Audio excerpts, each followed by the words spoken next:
ഇനി ഗൾഫ് മേഖലയിലെ ഇന്നത്തെ പ്രധാന വിശേഷങ്ങൾ അറിയാം. യുഎഇയിലെ ഭരണപരമായ പരിഷ്കാരങ്ങൾ മുതൽ സൗദിയിലെ കായിക വിശേഷങ്ങൾ വരെ നീളുന്ന പ്രധാന വാർത്തകൾ നോക്കാം.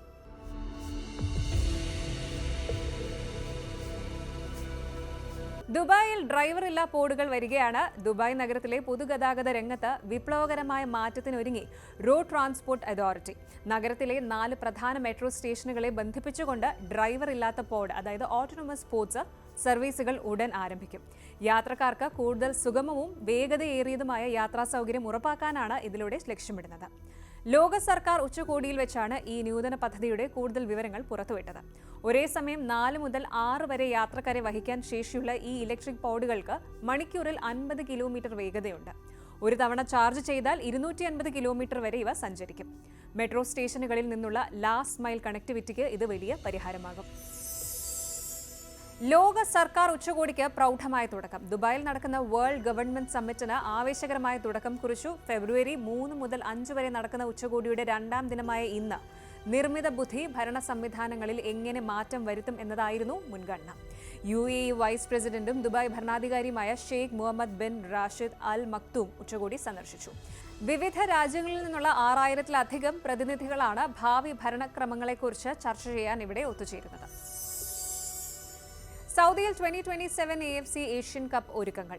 കായിക ലോകം കാത്തിരിക്കുന്ന 2027 AFC ഏഷ്യൻ കപ്പിന്റെ ടൂർണമെന്റിനുള്ള ഔദ്യോഗിക ഗ്രൂപ്പ് നറുക്കെടുപ്പ് ഏപ്രിൽ 11-ന് ചരിത്ര പ്രസിദ്ധമായ ദിരിയയിൽ വെച്ച് നടക്കും. ഇത് ഫുട്ബോൾ പ്രേമികൾക്ക് വലിയ ആവേശമാണ് നൽകുന്നത്. ഫുട്ബോൾ ആവേശത്തിലേക്ക് രാജ്യം മാറുന്നതിന്റെ ഭാഗമായി വൻ തയ്യാറെടുപ്പുകളാണ് നടക്കുന്നത്. സൗദി അറേബ്യ ആതിഥേയത്വം വഹിക്കുന്ന AFC ഏഷ്യൻ കപ്പിനായി 3 നഗരങ്ങളിലായി 8 വേദികളാണ് സജ്ജമാകുന്നത്. GCC ഒമാൻ വൈദ്യുതി സംയോജന പദ്ധതി ഉടൻ. ഗൾഫ് രാജ്യങ്ങൾക്കിടയിലെ ഊർജ്ജ സുരക്ഷ ശക്തമാക്കുന്നതിന്റെ ഭാഗമായി GCC ഇന്റർ കണക്ഷൻ പദ്ധതിയിൽ ഒമാനും സജീവമായി പങ്കുചേരുകയാണ്. ഒമാനിലെ കാറ്റാടി വൈദ്യുത പദ്ധതിയായ റിയാദ് 2-ൽ ആദ്യ ടർബൈൻ സ്ഥാപിച്ചു. ഇത് മേഖലയിലെ ഹരിത ഊർജ്ജ സ്വപ്നങ്ങൾക്ക് കരുത്തേകും. യുഎഇയിലെ അൽ സില സ്റ്റേഷനും ഒമാനിലെ ഇബ്രി സ്റ്റേഷനും തമ്മിൽ 530 കിലോമീറ്റർ നീളുന്ന 400 കിലോ വോൾട്ട് ലൈനുകൾ വഴിയാണ് ബന്ധിപ്പിക്കുന്നത്. പ്രവാസികൾക്ക് ആശ്വാസം. സ്വർണ്ണ നികുതിയിൽ ഇളവ്. ഫെബ്രുവരി 1-ന് പ്രഖ്യാപിച്ച ഇന്ത്യൻ യൂണിയൻ ബജറ്റിലെ നിർദ്ദേശങ്ങൾ ഇന്നു മുതൽ പ്രവാസികൾക്ക് വലിയ ഗുണകരമായി തുടങ്ങിയിരിക്കുകയാണ്. വിദേശത്ത് നിന്ന് മടങ്ങുന്ന പ്രവാസികൾക്ക് തീരുവയില്ലാതെ 40 ഗ്രാം വരെ സ്വർണ്ണാഭരണങ്ങൾ കൊണ്ടുവരാൻ അനുമതി നൽകുന്ന പുതിയ മാറ്റങ്ങൾ പ്രവാസി മലയാളികൾക്ക് വലിയ ആശ്വാസമാകുന്നു.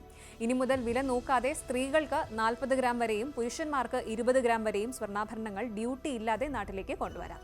ഇത് വിമാനത്താവളങ്ങളിലെ പരിശോധനകൾ എളുപ്പമാക്കും. ഗൾഫ് നാടുകളിൽ നിന്നുള്ള ഇന്നത്തെ വാർത്തകൾ പരിശോധിക്കുമ്പോൾ ഒരു ശുഭകരമായ ചിത്രമാണ് തെളിയുന്നത്. ടെക്നോളജിയിലും അടിസ്ഥാന സൗകര്യ വികസനത്തിലും GCC രാജ്യങ്ങൾ കൈവരിക്കുന്ന കുതിച്ചുചാട്ടം അവിടെയുള്ള ലക്ഷക്കണക്കിന് പ്രവാസികൾക്കും സ്വദേശികൾക്കും പുതിയ തൊഴിലവസരങ്ങളും മെച്ചപ്പെട്ട ജീവിത സാഹചര്യങ്ങളും ഉറപ്പു നൽകുന്നു. പരിസ്ഥിതി സൗഹൃദമായ ഊർജ്ജ പദ്ധതികളും ആഗോള ഉച്ചകോടികളും വഴി ലോകത്തിന്റെ തന്നെ ശ്രദ്ധാകേന്ദ്രമായി ഗൾഫ് മേഖല മാറിക്കഴിഞ്ഞു. വരും ദിവസങ്ങളിലും കൂടുതൽ വികസന വാർത്തകൾ നമ്മെ തേടിയെത്തുമെന്ന് പ്രത്യാശിക്കാം.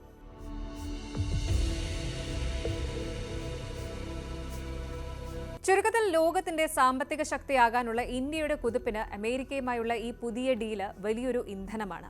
പക്ഷേ സാമ്പത്തിക ലാഭത്തിനൊപ്പം തന്നെ അതിർത്തികളിലെ സമാധാനവും അയൽ രാജ്യങ്ങളിലെ ജനാധിപത്യപരമായ മാറ്റങ്ങളും ഇന്ത്യയെ സംബന്ധിച്ചിടത്തോളം ഒരുപോലെ പ്രധാനമാണ്.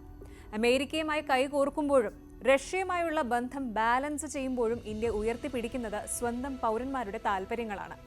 അമേരിക്കൻ മാർക്കറ്റിലെ ഇന്ത്യൻ ഉൽപ്പന്നങ്ങളുടെ കുതിച്ചുചാട്ടവും സിന്ധു നദിയിലെ ഇന്ത്യയുടെ കർശന നിലപാടും ബംഗ്ലാദേശിലെ പുതിയ ഭരണകൂടത്തിന്റെ നിലപാടുകളുമൊക്കെ വരും ദിവസങ്ങളിൽ നമ്മുടെ ഓരോരുത്തരുടെയും ജീവിതത്തെ ബാധിക്കുന്ന കാര്യങ്ങളാണ്.